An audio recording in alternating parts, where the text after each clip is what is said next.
Oh, yeah. Imini yesabatha ebenhle kwabangcwele.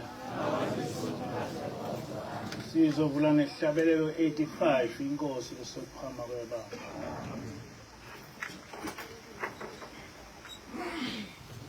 Ngonile ebusweni bakho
Sangonile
Asibonge.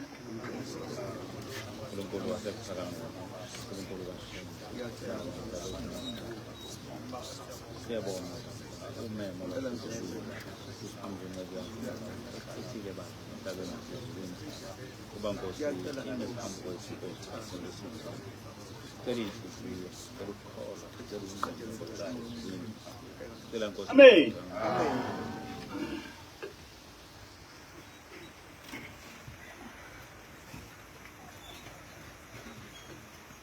Isihloko salenkonzo sithi ukuhamba ngezimiso zikaJehova kungumgogodla wokukholwa kwethu. Ukuhamba ngezimiso zikaJehova kungumgogodla wokuphila kwethu.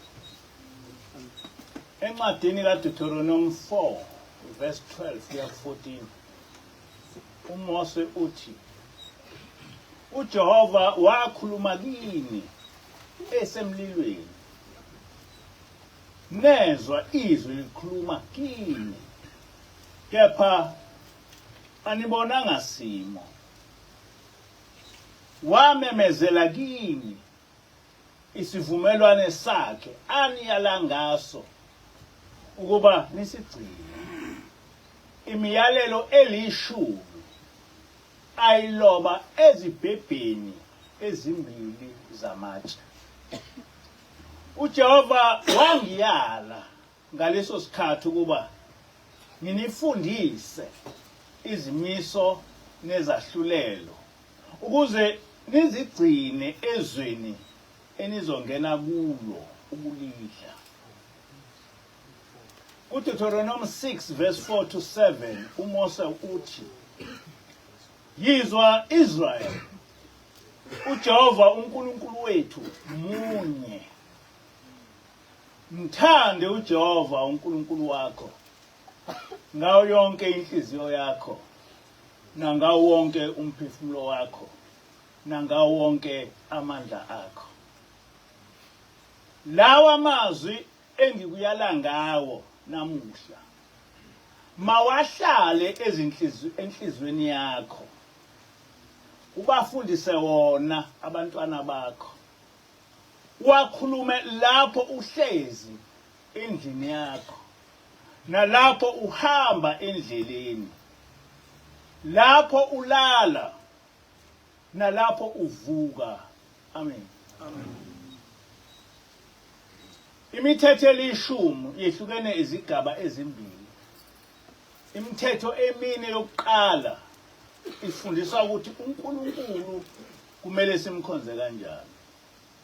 Bese kuthi eyisithupha elandelayo isifundise ukuthi thina sodwa kumele sihlalisane kanjani.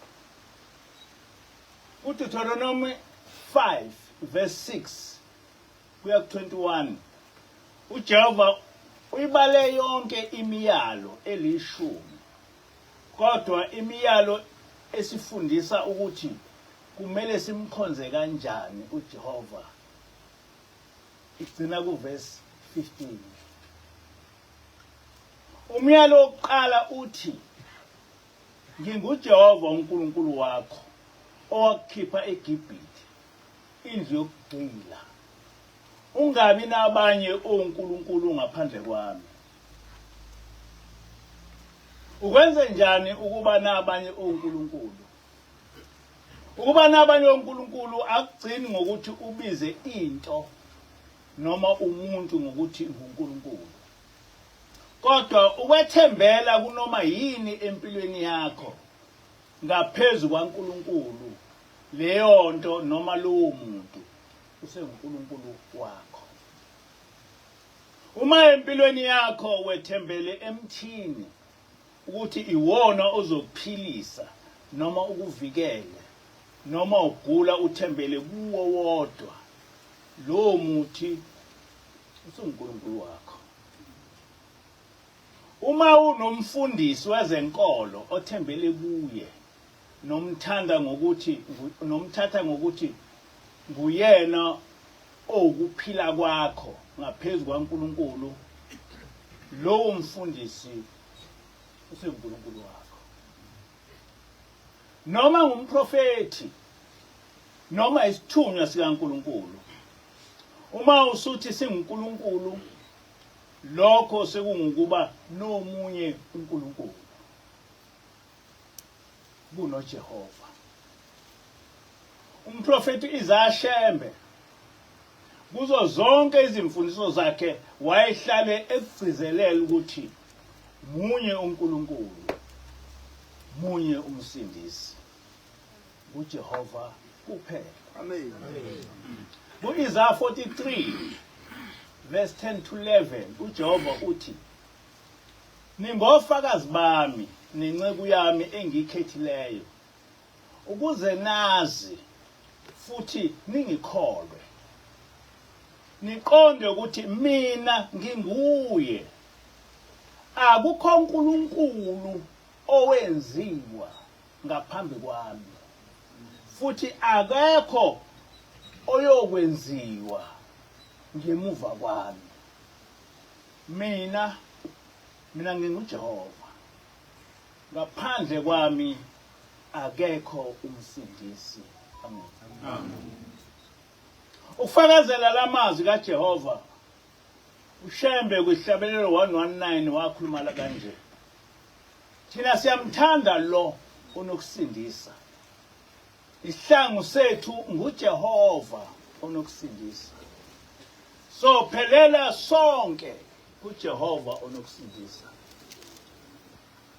kuphela kwakhe uJehova onokusindisa.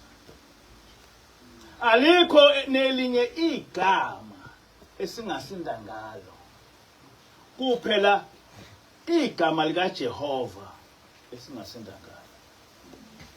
Asinazo izihlangu esingavika ngazo. Kuphela igama likaJehova esingavika ngalo. Asinazi khali esingalwa ngazo. Kuphela igama likaJehova esingalwa ngalo. Amen. Ngalesi sihlabelelo uShembe wayefundisa abantu ukuthi ngaso sonke isikhathi kumele konke ukuphila kwethu sikubeke uJehova. Sihlala nengilosi. Ngange ngibe nokudideka ukuthi ngoba yiyo ingilosi ehlale igcizelela ukuthi konke ukukhonza kwethu sikubhekise kuJehova. Kwenzeka kanjani ukuthi njalo yona ikhulume ngoShembe noma ithandaze ibhekise kuShembe?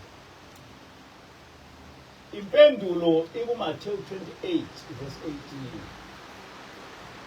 uYeshua uthi ngiphiwe amandla wonke ezulwini nasemhlabeni.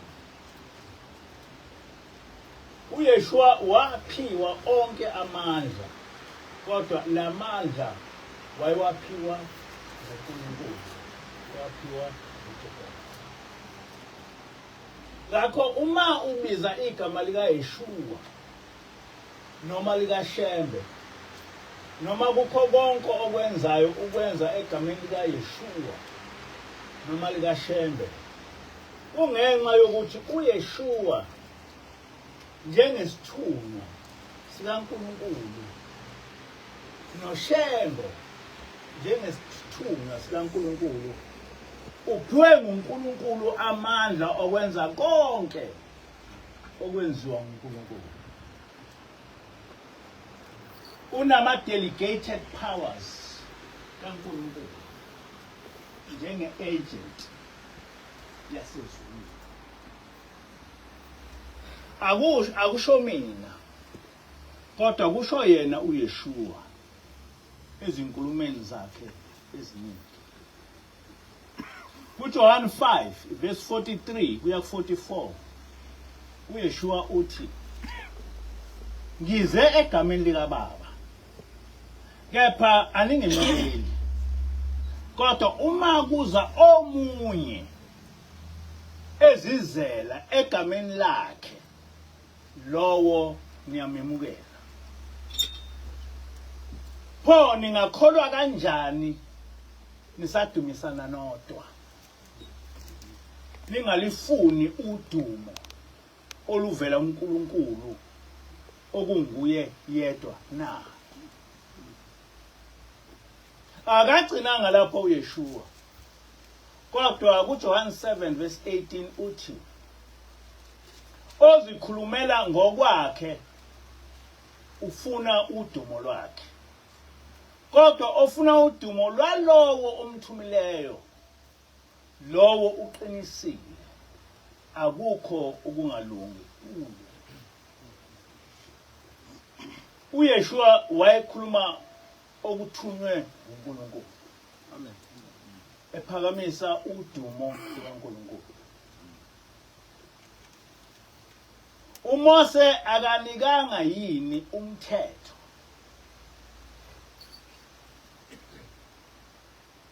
Nokho akekho kini ogcina umthetho. Pho kungani nifuna ukungibulala na? uYeshua wayesaqhuba umthetho kaMose. Amen. KwiTestament Elisha uYeshua owayefundisa ngokugcinwa komthetho. Lokhu ngubufakazi bokuthi uYeshua nabafundi bakhe babe ngaphansi kwenkolo kaMose. Amen. Uma sifuna ukukholwa okuzosiyisa ezulwini, kufanele sigcine umthetho kaNkulunkulu esawemukela ngenceku yakhe uMose. uShembe usho njalo, noYeshua usagcizelela lokho. Asingafani nalamahlubuka angokhokho bethu ayefuna ukubulala uYeshua ngoba ecasulwa ukuba evuselela izimfundiso zikaMose.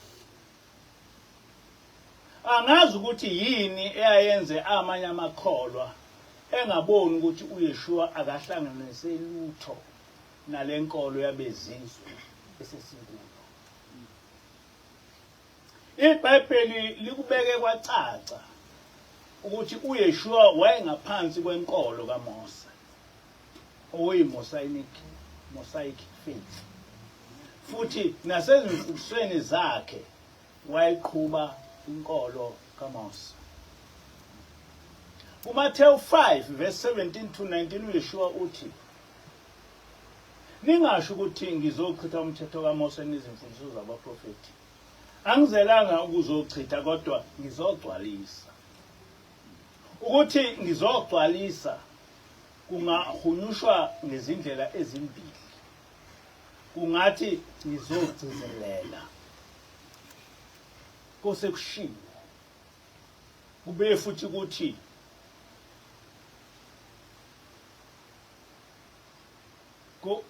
kubuye futhi ukuthi ngithi angiphindi ngizogcizelela kose kushiwo noma ukuthi ngizokwenezela kobe kungakashiwo. Ngiyakuzwa lokho. Amen. Kusho ukuthi ngizogcizelela kose kushiwo noma ngizokwenezela kokungakashiwo. Kodwa kwiBhayibheli leShebheru abasazi iShebheru bathi kuthi ngizogcizelela. Amazwi okufanele ngabe siyawaqonda njengamakholwa ilawa athi, ngiqinisile ngithi kini kuyokwedlula izulu nomhlaba kodwa akusoze kwedlula nalinye igama nasicasana sinye somthetho. Ngamanye amazwi umthetho uhleli ngunaphakade. Amen. So umuntu mayesethi umthetho awusekho angazi usuyothatha lokho. Lana ngamazwi kaYeshua owagcwaliswa ngawo kulowo ayishuwo uMose. Kubalekile ukuthi lokho nikwazi ngoba nguYeshua owathi umthetho kaMose umi ngunaphakade, akushongo uLokhozi uMose. Ngakho-ke uYeshua afanele ukuthi umuntu omKristu ngathi umthetho ubuye uwedlule ngoba washo uYeshua ukuthi umthetho kaNkulunkulu owawuletha ngoMose umi ngunaphakade. Uyaqhubeka uYeshua uthi, ngalokho oweqa owodwa kule miyalo emincinyane afundisa abantu kanjalo, lo uyakuthiwa omncinyane embusweni wezulu. Kepha oyigcinayo ayifundise, lowo uyakuthiwa mkhulu embusweni wezulu. Ngamanye amazwi uYeshua owathi umuntu uma ngabe engawugcini umthetho kaMose ebuye efundisa abantu ukuthi abangawugcini umbuso womuntu, lo muntu ngeke engene ezulwini. Imfundiso kaYeshua leyo. Kuba bonke abantu abathi uYeshua noma uJesu uyinkosi yabo kufanele beyilandele lento oyishoyo. Ngoba kusho ubona ukuthi uYeshua uyindlela neyiqiniso.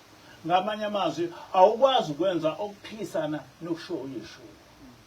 So uYeshua ukubeke kwaba umthetho ukuthi uma uke wangawugcina umthetho kaMose wafundisa abantu ukuthi abangawugcina umthetho kaMose ngeke ungene ezulwini.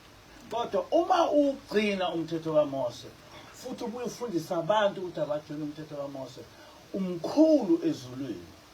Njengoba ngikhuluma nje ngimkhulu ezulwini, akusho mina kusho uYeshua. Amen.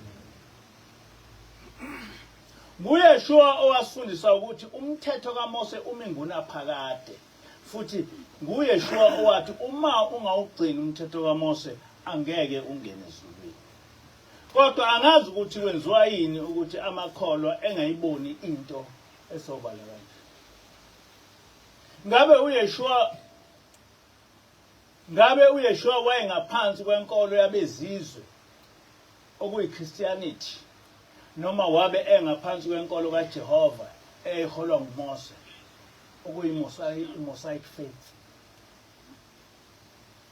Iqiniso lomlando ukuthi uYeshua akazi lutho ngeChristianity ngoba wahamba emhlabeni ngo-33 AD ubuKristu bungakabikho. Futhi abalandeli benkolo kaMose kwakungabantwana bakwa-Israyeli kuphela. KuMathewu 10 verse 5 to 6 uYeshua uthi laba abangu-12 wabathuma wabayala wathi ningayi kwabezizwe, ningangeni nasemzini yamaSamariya, kodwa yanini ezimvini ezilahlekileyo zendlu ka-Israyeli. Izimvu ezilahlekile zendlu ka-Israyeli ngabantwana bakwa-Israyeli abanqotshwa bathunjwa ngumbuso kaNebukadinezari eminyakeni eminingi eyayisiyedlule ngenkathi kukhuluma uYeshua. Kodwa wathi uYeshua uma beyoshumayela befunela abo bantwana abayinzalo kaJakobe, abayinzalo kaIsrayeli. Manje ngiyengazi ukuthi kuningi lapho uYeshua manje sekuthiwa ungowethu ngoba kwasho yena ukuthi yena uqondene nabantwana bakwa-Israyeli. Thina uqondene nethu ngoba vele singamahebheru. Amen. Umbuzo ke uthi kwenziwa yini ukuthi amakholwa akithi abambelele enkolweni echitha inkolo yethu? Kuthi noma yini abayitshelwa ngabezizwe bavele bayimukele kungakhathaleki ukuthi iphisa kangakanani inkolo kaMose. Kwenziwa kanjani ukuthi umuntu omnyama emukele inkolo yabezizwe echitha inkolo yakhe? What kind of thinking is that? Ziningi izizathu zalokho. Esokuqala ukuthi abantu abamnyama bamukela lenkolo besezigqila. Ngakho ke namanje bemukela noma yini abayitshelwa ngoba sibaba. Le mfundiso nkolo yafunzwa izigqila nazo zayidlulisa enzalweni yazo. Okwesibili, abantu abamnyama abafundi. Isona siqalekiso leso esikubo. Ngoba ekuqaleni ukubhala nokufunda kwakungabantu abamnyama abaqala. Yikho babebizwa ngokuthi people of the book noma abantu bencwadi. Sasibizwa kanjalo. Ngabantu abamnyama abaqala eAfrika ukuba nama-university njengoba iTimbuktu kwakuyi-university yaseMali. Angazi noma niyakwazi lokho ukuthi njoba niBhayibheli lapha lakudala nje labhala abantu abamnyama. Isizathu sesithathu ukuthi njengamanje kunabantu abamnyama abangena isatanism. Kodwa le satanism bayisebenzise njengabafundisi bezenkolo. Ngike ngezwa omunye umfundisi okuthiwa ngudokotela eshumayela ngesingisi ethi ukubulala isono, ukudlwengula isono, ukuphinga isono. Wabala izono eziningi ezimbi. Kodwa ekugcineni wathi akakho umuntu oyoya esihogweni ngokwenza izono. Ngoba umuntu ulahlelwa ukungayimukeli igospel noma ivangeli. Angazi ukuthi ungayichaza uyithini lenkulumo. futhi lo mfundisi akakho umuntu ongajeziselwa ukubulala, ongajeziselwa ukuphinga, ongajeziselwa ukudlwengula, ongajeziselwa ayikho, ngeke yenzekela. Kodwa umuntu ezwini uyojeziselwa ungalemukeli i-gospel noma ivangeli. Ungathi thini leyo nto? Nomuntu udokotela wenkolo. Lo mfundisi ukhuluma izinto eziningi ezingukuhumusha kwakhe iBhayibheli, kodwa esiphambene ne-literal meaning esiyifunda eBhayibhelini. Niyamuzwa futhi ethi uNkulunkulu akakaze esho ukuthi uNoah akakhe umkhumbi. Lento ibhalwe eBhayibhelini ukuthi uNoah wathunywa uNkulunkulu. Kodwa impela iyashumayela ukuthi akakaze uNoah esho ukuthi akaze uNkulunkulu ethi uNoah akalokho akakhe umkhumbi. Ungathi thini leyo nto? Bayajabula abantu bamlalele, balalela umbhedo. Ngoba nangu udokotela, angathi udokotela onjani lo. Ngoba ukukholwa akubekela ama-philosophers. Ngoba i-philosopher athatha into eqondile ichaze ngenye indlela. Amakholwa amekele i-literal meaning. Ngoba ukuze ungene ezulwini akudingi ukuthi ube yisifundisi noma ube yi-philosopher. Nathi nomuntu ongakaze esikoleni kufanele ukuthi ekhona. So that's why imithetho ikwi-literal meaning. Ayikho kwi-figurative imithetho. Ngiyabona yiyo lembudane yevangeli okwenza onkulunkulu bakhe bamgixabeza ngobudokotela.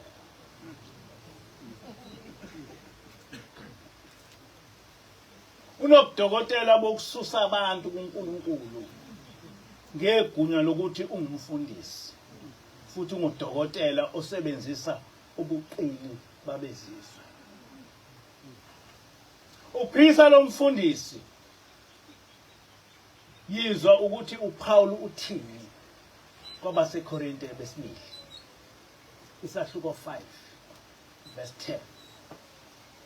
Uthi-ke uPaul, ngokuba thina sonke simele ukuba sibonakaliswe phambi kwesihlalo sikaKristu sokwehlulela, ukuze yilowo nalowo amukeliswe njengalokho okwenzileyo esesemzimbeni, noma okuhle noma okubi. Ngamanye amazwi uPaul lapho uthi sisazohlulelwa, kubonakala ukuthi ubulele noma ubuphilisa. Kodwa uthi lo mfundisi noma ungabulala ngeke uhlulelwe. Ukuhlulela abantu ngokuthi ulalela ivangeli. Angazi ukuthi ivangeli. Ngoba ivangeli intshumayelo etshela abantu ukuthi bengasenzi isono. Ivangeli lelo likaNkulunkulu. Angazi ukuthi ngalomfundisi igospel noma ivangeli yini kanti. Ngoba ukuthi ungabulali ivangeli. Ukuthi ungebi ivangeli. Ukuthi gcina iSabatha ivangeli. Ngoba into eshiwo uNkulunkulu. Lo dokotela Mbumbulu uthi ushumayela ivangeli likaKristu. Kodwa kulo leli ivangeli uphikisa konke okushiwo nguKristu noma nguYeshua. kuMathewu 13 verse 41 to 42 uYeshua uthi indodana yomuntu iyakuthuma izingilosi zayo zibuthe zikhiphe embusweni wayo okukhubekisayo nabenza okubi, njengabantu ababulalayo, zibaphonse esithandweni somlilo, lapho kuyakuba khona ukukhala nokugedla amazinyo. Kepha abalungileyo bayakukhanya njengelanga embusweni kaYise, onezindlebe akezwe. Amen. Amen. Manje leli ivangeli lelo dokotela elithi umbulali akana kujeziswa liyisimo esinjalo. Lo mfundisi ugcwalisa lenkulumo kaYeshua ekuMathewu 15 verse 7 to 9 lapho uYeshua ethi bazenzisi uIsaya waprofetha kahle ngani lapho ethi lesi sizwe singidumisa ngezindebe zomlomo kepha inhliziyo yaso ikude nami kodwa abangikhonza ngeze bafundisa izimfundiso ezimiyalo yabantu kodwa le mfundiso yalo dokotela ayiyo ngisho imiyalo yabantu kodwa umyalo kaSathane ngoba akakho umuntu ongathi umbulali angeke ajeze ayikho lonto akakho umuntu nje usilo ngathi noma ungabulala ngeke ujeze noma ungadlwengula ngeke ujeze uSathane kuphela ongakhuluma lolo ulimi njengoba nje umfundisi kazi ethi uma wenza isono uSathane uyajabula abezizwe bafundisa abantu abamnyama ukuthi umthetho kaNkuluNkulu waqedwa isivumelwano esisha. That is the teaching of the Gentiles. Uma bekhuluma ngesivumelwano esisha bacaphuna incwadi kaJeremiya kusukela kuverse 31 kulo incwadi uJehova uthi bheka izinsuku ziyeza lapho ngiyokwenza isivumelwano esisha nendlu kaJuda nendlu kaIsrael. uJehova wayebala indlu kaIsrael nendlu kaJuda ngoba lemibuso yabe seyehlukana kodwa iseyinto eyodwa kuNkulunkulu ngoba babe yindlu kaIsrael beyindlu kaJakob noma sebeyimbuso emibili. Uyaqhubeka ke uJehova uthi kepha yilesi sivumelane engizosenza nendlu kaIsrael emveni kwalezo insuku kusho uJehova ngiyakufaka umthetho wami ezibilini zabo ngiwulobe ezinhlizweni zabo ngiyakuba nguNkulunkulu wabo bona babe ngabantu bami abasayi kufundisana ngokuthi yazi uJehova ngokuba bonke bayakungazi ngokuba ngiyakubathelela ububi babo nesono sabo angisayi kusikhumbula. Amen. Amen. Ngalesi siprofeto abantu base befundiswa ukuthi umuntu useyovele angene nje ezulwini ngaphandle kokwahlulelwa izono zakhe. Injalo imfundiso yalenkolo yethu entsha. uPaul usivezela into thina amakholwa esiphambene nalokhu esihlale sifundiswa khona enkolweni yethu entsha. Ngoba wababesho njalo amalokosi amakatholika la abadala ethi ubuKristu inkolo entsha. Kanti futhi sobuye sehlulelwe pho uYeshua uzifele kanjani izono zethu uma sobuye sehlulelwe. Ngoba mhlawumbe abazi ukuthi ukwehlulelwa kwenzani. Mina ngiyakwazi ngoba I've been a magistrate for years. Ukwehlulela ukuthi umuntu eme phambi kwakho uthethe icala lakho bese usho ukuthi you are guilty or you are not guilty. Ukwehlulela ke lo. Amen. Manje uma unganasono uzoma kanjani wehlulela? Ngoba awunaso isono akwazi ukuboshwa uma ungasenaso isono. Umuntu oboshwa umuntu onesono, umuntu owenza icala bese kubonakala ukuthi ulenze ngempela necala noma cha. Manje lesi siprofeto sivele sagxunyekwa nje ngaphandle kokuba abantu abamnyama bazibuza ukuthi lesi siprofeto sihlanganaphi nokufa kaYeshua. Futhi njengoba uNkulunkulu wakhuluma ngendlu kaIsrael noJuda abezizwe bangena kanjani kuzo. Kodwa okukhulu ukuthi abantu abamnyama kuthe uma lenkolo ilethwa kubo ngobukhulu ubuqili yavele yabhekiswa phansi bathatha into engenakhanda engenanyawo kanjani noma engenamsila kusho njalo ayinakhanda ayinamsila. Abamhlophe bathi yibo ama-Israyeli abamnyama ngabezizwe. Do you know that? Ukuthi abantu abamnyama enkolweni yobuKristu bazi ukuthi boyibona bezizwe ama-Israyeli abantu abamhlophe. Kodwa ngokomlando yithina ama-Israyeli abezizwe ngabamhlophe. Umlando omi kanjalo ukuthi thina singama-Israyeli abamhlophe ngabezizwe. Kodwa imfundiso yobuKristu uthi abamhlophe ibona abalokhuza ama-Israyeli thina singabezizwe. And we admit that, we accept that. Lokhu abamhlophe bakwenza ngezindlela eziningi. Oqala basephuca ubuzwe bethu. Base besibiza ngama-Negro noma namabantu. Okwesibili bakwenza ngokushintsha izithombe zethu zaseBhayibhelini zenziwa zabamhlophe. Kwase kuba sengathi kunobufakazi bokuthi amaHebheru kwangabantu abamhlophe. And I am always curious ukuthi yini abantu abamnyama kakhulukazi abangamaKristu kungabawarishi lokho. Ukuthi abantu abamnyama ababeseBhayibhelini bapendwa. Benziwa babamhlophe. Why are we not worried about it? Why are we not talking about it? Because that's a fact. Kuze kuyoqhamuka umuntu waseRussia ezokhuluma leyo nto. Bayenza ngempela. Ihistory iyavuma ukuthi bayenza. But abantu abamnyama usholani lo muntu ukuthi sake sayihlanganisa lokho saba ukuthi iBhayibheli likhuluma ngathi.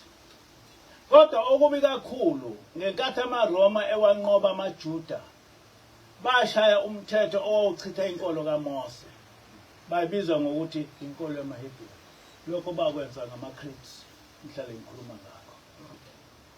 Kodwa ukuze balekelelwe yithi ukuchitha inkolo kaMose, baqhamuka nezincwadi eziningi ezingamanga okwakungathi zifakaza ukuthi umthetho kaMose waqedwa nguNkulunkulu. Nathi sakwemukela lokho. Oqala bakhuluma ngesivumelwano esisha. Kodwa kuyinto engekho eBhayibhelini. Isivumelwano esisha eBhayibhelini siqondene namaHebheru kuphela. Kodwa siqondene nathi ngoba singamaHebheru. Kodwa hayi in terms of what the Christians are saying or the Gentiles are saying. Okwesibili base bakha inkolo ethi ukufa kaYeshua kuqeda izono zethu. Ngakho ke asekho isizathu sokugcina umthetho kaMose. Lemfundiso imbudala. Kodwa lemfundiso iphikisa yona imfundiso kaYeshua ethi umthetho kaMose umi ngunaphakade. Nokuthi uma umuntu engawugcini umthetho kaMose angeke angene ezulwini. Lento iphambi kwabo bayayifunda iphambi kwabo ukhuluma yena uYeshua ukuthi umthetho kaMose umi ngunaphakade. So uma umi ngunaphakade ungasho kanjani ukuthi angiphili ngaphansi komthetho?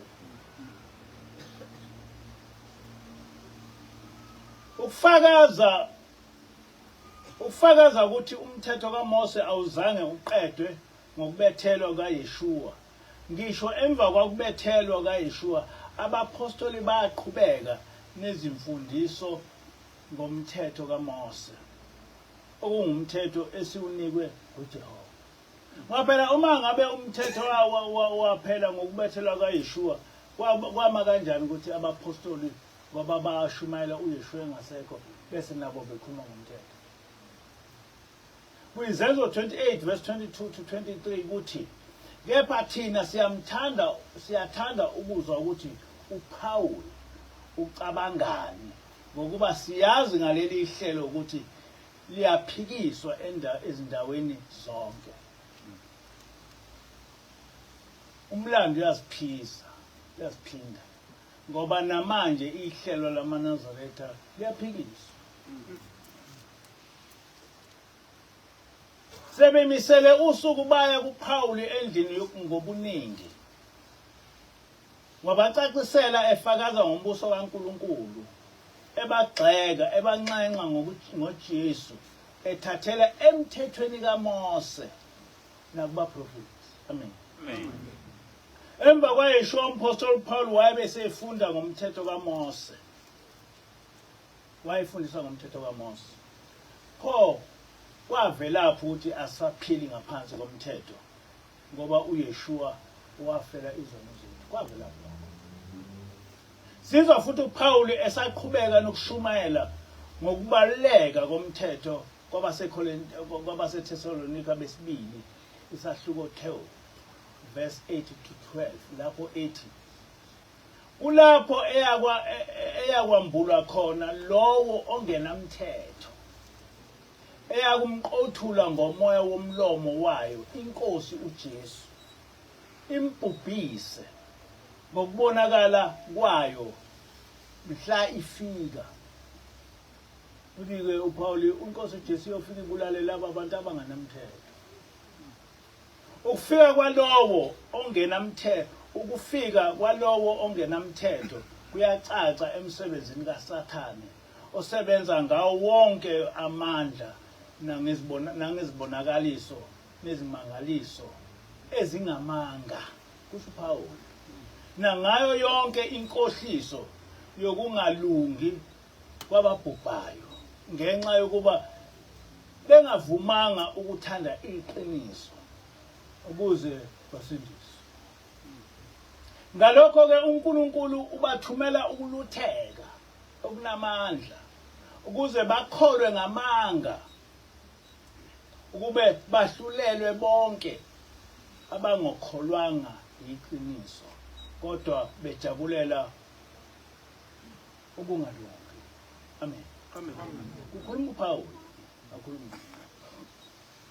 Uma uNkulunkulu ethi yenza isenzo esithize noma ungasenzi isenzo esithize lowo ngumthetho kaNkulunkulu.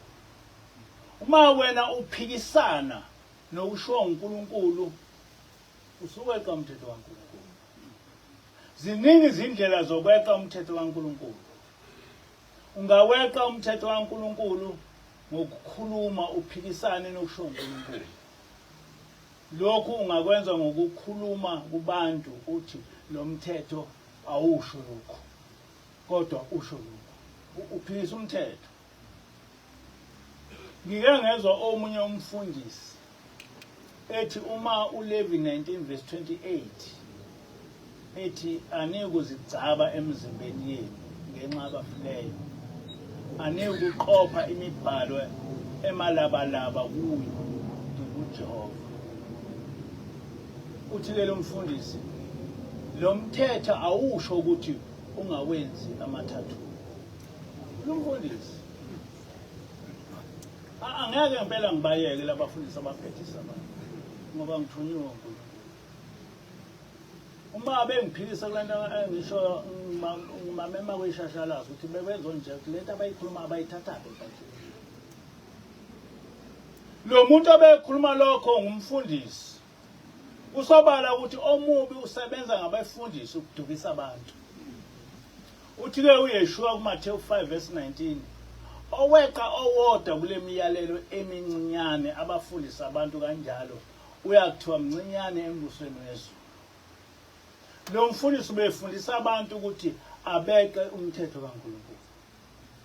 Ngoba kukuyi literal meaning ukuthi uma ngabe ukufanele ungayigcabi ungayibhali kodwa nokuthi akusho ukuthi ungafaka amathathu. Kusho umfundisi. Sikhuluma ngokuthi ukukholwa kweqiniso ubungcwele. Ukugcina umthetho kaNkulunkulu noma ukuhamba ngokwezimiso zikaNkulunkulu.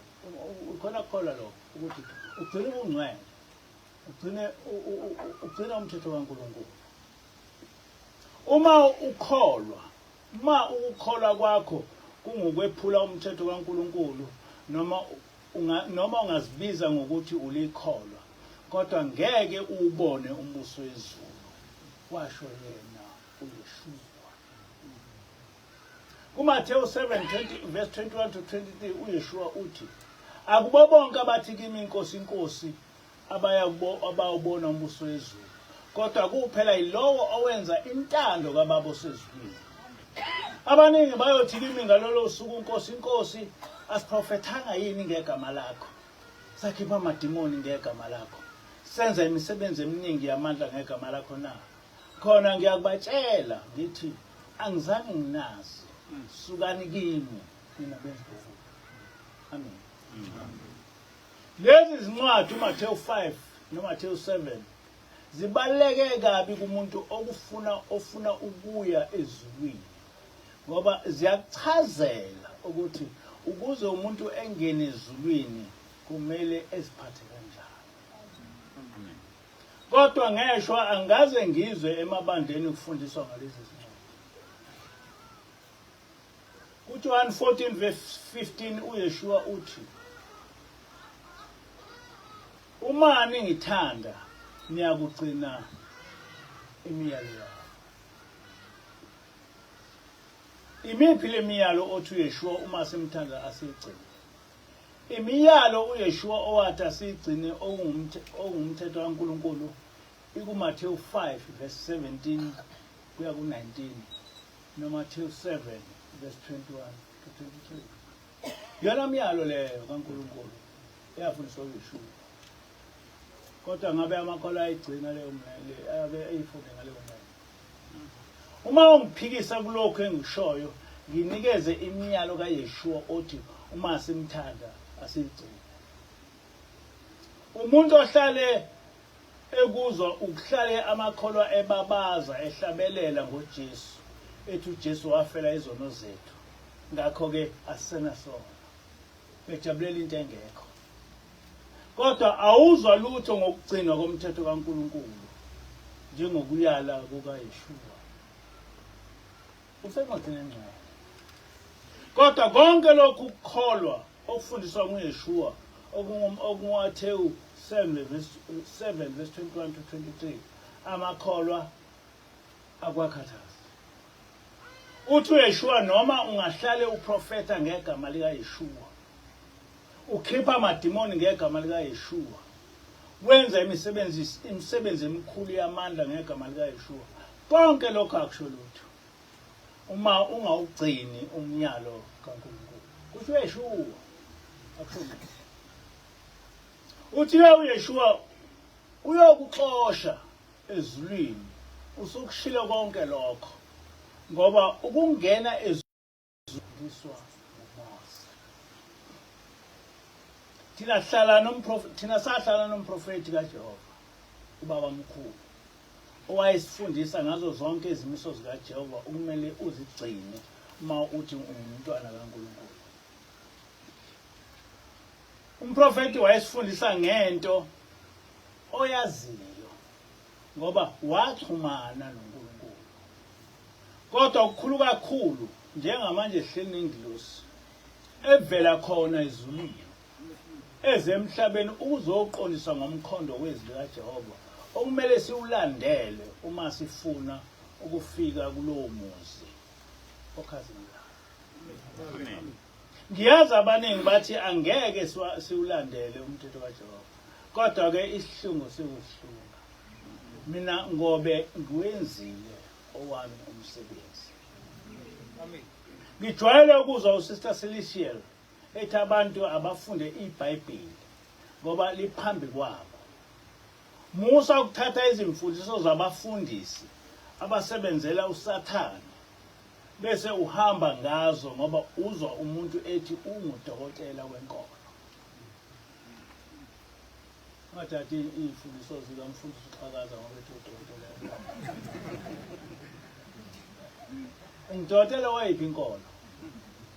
Engikushoyo ukuthi ukukholwa kwethu akususelwe eBhayibhelini. Sibheke ukuthi imithetho kaNkulunkulu ngoMose ithini. Abaprofeti bafundisa bathini. uYeshua wafundisa wathini. Nabapostoli bafundisa bathini ngokugcinwa komthetho kaJehova. Amen. What were the teachings of the prophets?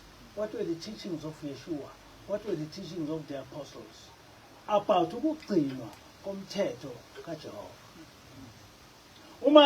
Paul umaHebheru 10:26-31 uthi ngokuba umasona ngabomu emva kokuba lwemukele ulwazi olupheleleyo lweqiniso. Akusekho umhlatshelo ongenziwa ngenxa yesono, kepha kuphela ukulindela ukwehlulelwa okwesabekayo nomlilo ovuthayo oza kunqunqisa amaphilankani. Noma ngubani ophule umthetho kaMose uyakufa engenakuhawukelwa ngezwi lofakazi ababili nabathathu. Kuyamangalisa lokho, ngoba kusho uPawulu ukuthi umuntu oxolelwayo esonweni sakhe umuntu bengakakholwa. Abantu abangakakholwa uma bebhajadiswa abasenasona. Kodwa uPawulu futhi uthi uma ngabe usukholiwe usuwenza isono, into okufanele uyilindele uyisihogweni. Kusho uPawulu akusho mina. But amaKristu akafundile. Uma sifuna ukuya ezulwini asilwele ukungena embusweni kaNkulunkulu ngokugcina imithetho kaJehova owayiloba ngenceku yakhe uMose. Sifuna indlela yokuya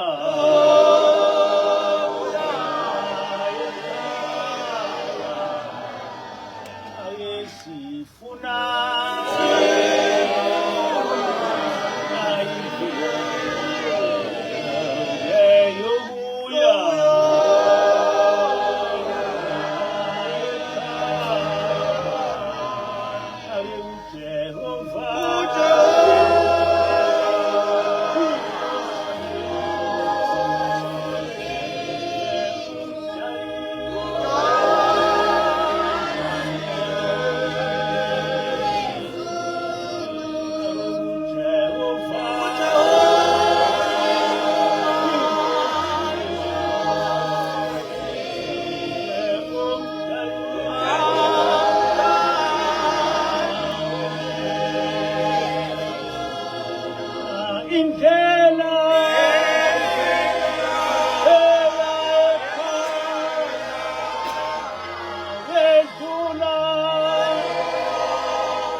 Hey!